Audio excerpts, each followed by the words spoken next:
Hallelujah. प्रभु जीशु ख्रीष्ट मधुमय नाम आपण मानक स्वागत जनाई पुणी प्रभु आपण मानक एवं मते सुरक्षा कर प्रिय प्रभु को धन्यवाद दे।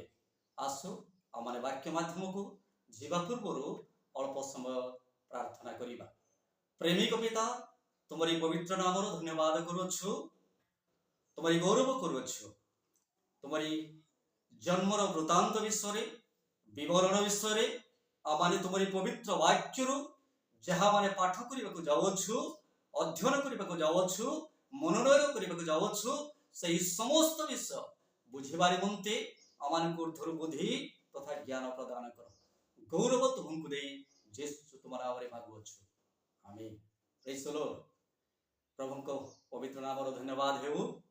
प्रभु आम को साहाय्य करियछंती एवं से आमान को जीवित मान मध्य गणित कर डिसेम्बर 2 तारिख दिन आमान को देखा निमंते सहयोग साहाय्य अनुग्रह कर प्रभु को महानाम गौरव हो।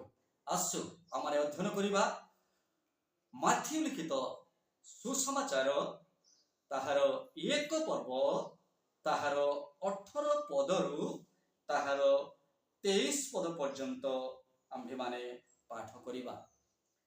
और एठारे एही परि लेखा अछि यीशु ख्रीष्टंक जन्म एही प्रकारे हेला।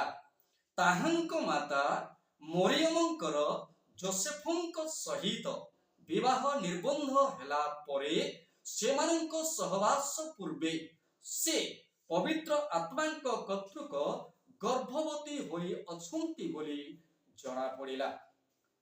प्रभु को महान बड़ धन्यवाद हो।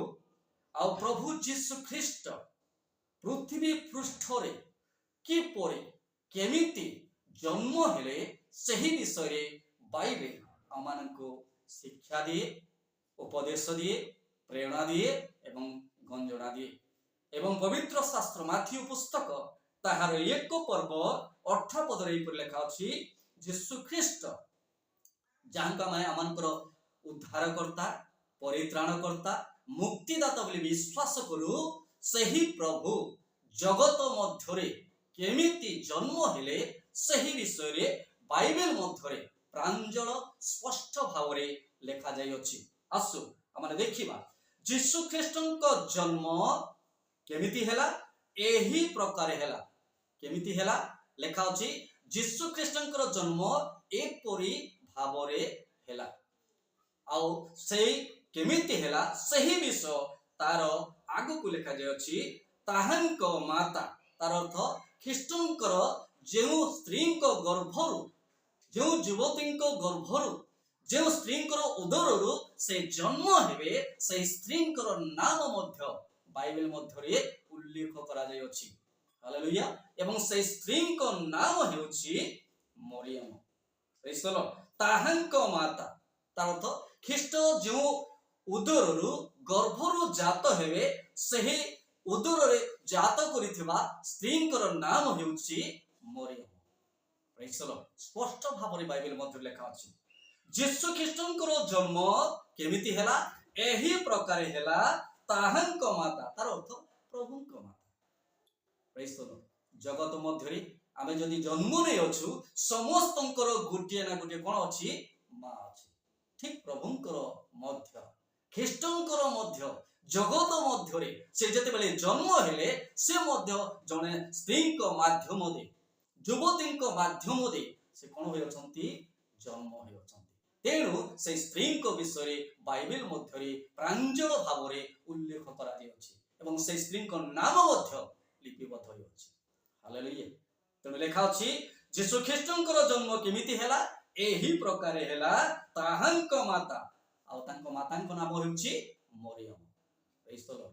आम समस्तंकर आपणकर मोर आम मानकर जगत रे जो माने अछंती समस्तंकर कोन अछि मां अछि। हालेलुया। केही बिना मारे जन्म नेई नाहंती। Praise the lord. प्रभु मध्ये जते बेले जन्म निले जने युवतींक द्वारा तांको गर्भ दे से जन्म हेले। तेणु से युवतींक नाम बाइबल मध्य रे लिपिबद्ध होय अछि। आज ठीक सही परे ସ୍ତ୍ରୀଙ୍କର ଯେପରି ନାମ ଲିପିବଦ୍ଧ ହୋଇଛି ଆପଣଙ୍କର ଆମ ମଣ୍ଡଳୀର ନାମ ଲିପିବଦ୍ଧ ହୋଇଅଛି କି? ପ୍ରେଜ୍ ଦ ଲର୍ଡ। ଜଗତ ଆଜି ଜାଣୁଅଛି କି ଏହି ମଣ୍ଡଳୀ ଏହିପରି ଖ୍ରୀଷ୍ଟଙ୍କୁ ଜନ୍ମ ନେଇ ଅଛନ୍ତି। ହାଲେଲୁୟା। ତେଣୁ ଲେଖା ଅଛି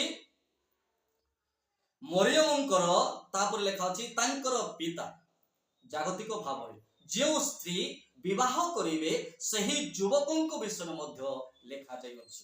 ଲେଖା ଅଛି ଯୋସେଫଙ୍କର ସହିତ, ତାର ଅର୍ଥ ତାଙ୍କର ପିତା, ଜାଗତିକ ପିତା, ତାଙ୍କର କଣ ହୋଇଥିଲା? ବିବାହ ନିର୍ବନ୍ଧ ହୋଇଥିଲା, ଯାହାକୁ ଆମେ ବନ୍ଦୋବସ୍ତ ବୋଲି କହିଥାଉ। ପ୍ରେଜ୍ ଦ ଲର୍ଡ। ତେଣୁ ଲେଖା ଅଛି ମରିୟମଙ୍କର କଣ ହୋଇଥିଲା? ଯୋସେଫଙ୍କର ସହିତ ବିବାହ ନିର୍ବନ୍ଧ ହେଲା ପରେ, ତାର ଅର୍ଥ ବାଗଦାନ ହେଲା ପରେ। ପ୍ରେଜ୍ ଦ ଲର୍ଡ। ଆମେ ଯେମିତି ବନ୍ଦୋବସ୍ତ ବୋଲି କହିଥାଉ, ସେହିପରି ଯୋସେଫଙ୍କର ସହିତ ତାଙ୍କର କଣ ହୋଇଥିଲା? ଅଲରେଡି ଜଗତ ମଧ୍ୟରେ ବିବାହ ନିର୍ବନ୍ଧର କାର୍ଯ୍ୟ ପରିସମାପ୍ତି ହୋଇଥିଲା।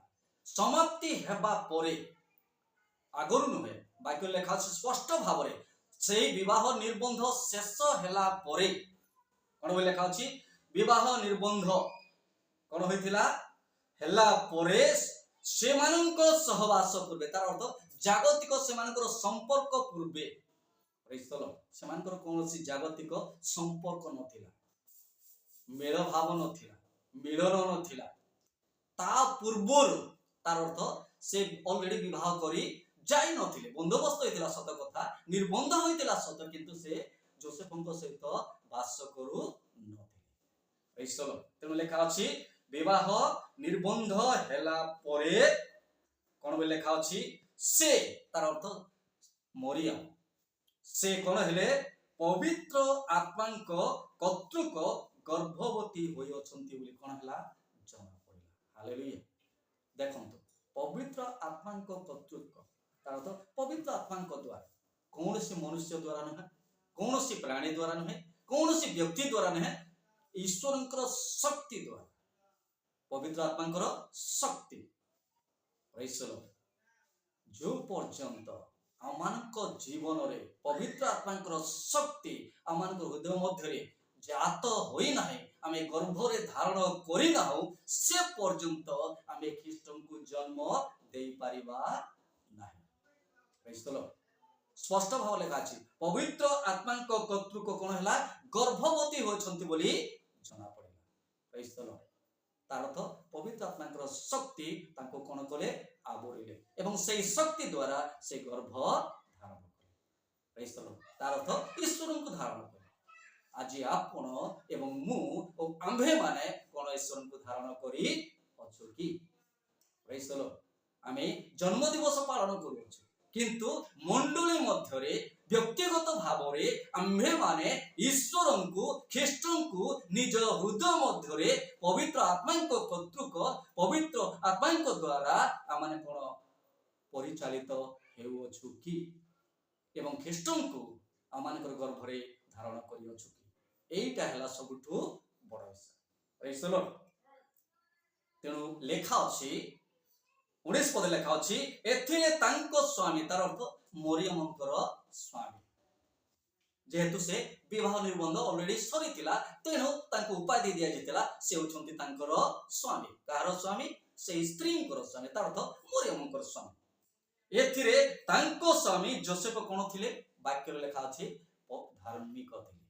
ପ୍ରେଜ୍ ଦ ଲର୍ଡ। ଆଜି ଆପଣ ଏବଂ ମୁଁ ଓ ଆମ୍ଭେମାନେ ଧାର୍ମିକ ଅଟୁ କି? ବାକ୍ୟରେ ଲେଖା ଅଛି ଯୋସେଫ କେମିତି ଥିଲେ? ସେ ଧାର୍ମିକ ଥିଲେ। ଆମେ ଆଜି ଜଗତ ମଧ୍ୟରେ ଅଛୁ, ତେଣୁ ଆମେ ଧାର୍ମିକ ନା ଅଧାର୍ମିକ? ଆପଣ ଚିନ୍ତା କରି ଦେଖନ୍ତୁ। ସେ କଣ ଥିଲେ? ବାକ୍ୟ ଲେଖା ଅଛି, ତାଙ୍କ ବିଷୟରେ ଉଲ୍ଲେଖ କରାଯାଇଅଛି ଯେ ସେ ଧାର୍ମିକ ଥିଲେ। ଆମେ କେମିତି ଅଛୁ? ଆପଣ କେମିତି ଅଛନ୍ତି? ମୁଁ କେମିତି ଅଛି? ଆମେ ବ୍ୟକ୍ତିଗତ ଭାବରେ ଚିନ୍ତା କରି ଦେଖୁ, ଆମେ କଣ ଧାର୍ମିକ? ଆମକୁ କଣ ଈଶ୍ୱର ଧାର୍ମିକ ବୋଲି ଆଖ୍ୟା ଦେଇଅଛନ୍ତି? ପ୍ରେଜ୍ ଦ ଲର୍ଡ। ଧାର୍ମିକ ଥିବାରୁ କଣ ଲେଖା ଅଛି? ଏବଂ ତାଙ୍କୁ ପ୍ରକାଶରେ ନିନ୍ଦାର ପାତ୍ର। ଦେଖନ୍ତୁ, ଲୋକଙ୍କ ନିକଟରେ ସେ କାହାକୁ, ମରିୟମଙ୍କୁ ନିନ୍ଦାର ପାତ୍ର କରିବାକୁ ସେ ଚାହୁଁ ନଥିଲେ। ପ୍ରେଜ୍ ଦ ଲର୍ଡ। ଆଜି ଅନେକ ଅଛନ୍ତି ଲୋକଙ୍କୁ ଦେଖିଲେ କଣ କରନ୍ତି? ନିନ୍ଦା କରନ୍ତି, किंतु जोसेफଙ୍କ विषय चिंता कर देखंतु से निंदा करबा को चाहू नथिले। स्पष्ट भाव लेखा अछि कोन लेखा अछि धार्मिक थिबारु एवं तांको प्रकाश रे तार तो लोक लोचन मध्ये लोकंक आगरे मनुष्य मानक गहन रे से कोन प्रकाश रे निंदा पात्र करबा को इच्छा न करिबार से चाहू नथिले जे लोके तांको कोन करंतु निंदा करंतु काहाकू मरियम। Praise the lord. तापर लेखा अछि गोपन रे तांको कोन कले तार अर्थ से मने मने गोपन रे काहाकू किछि न कहि गोपन रे तांको कोन कले स्पष्ट भाव लागछि परित्याग करबा को स्थिर कले काहाकू कहि नांते किंतु ठीक अछि मौ ताको विवाह करिबी नाही बोली कोन कले से मन रे स्थिर करे तार तो काहाकू से जणाई नाहंती प्रकाश करि नाहंती तांकर हृदय रे ए चिंता भाव जात है। Praise the Lord. किंतु से प्रकाश रे मरियमंकर निंदा करबा को इच्छा करू नथिले। आज आमे मध्य ठीक सही परे कौनसी व्यक्ति को कौनसी व्यक्ति विशेष को निंदा करबा उचित नुह। Praise the lord. यदि प्रभु अनुग्रह करते आसंता दिन मान पुणी थरे आमने आगो को पाठ करुथिबा आसंतो आमने प्रार्थना करिबा। प्रेमिक प्रभु तुम्हारा बड़ धन्यवाद करूछु जो वाक्य माने पाठ करियछु ताहार गभीर रहस्य बुझिबारे मते साहाय्य कर समस्त महिमा संभ्रम कर्तापन तुमको दे जेसु तुम्हारा बारे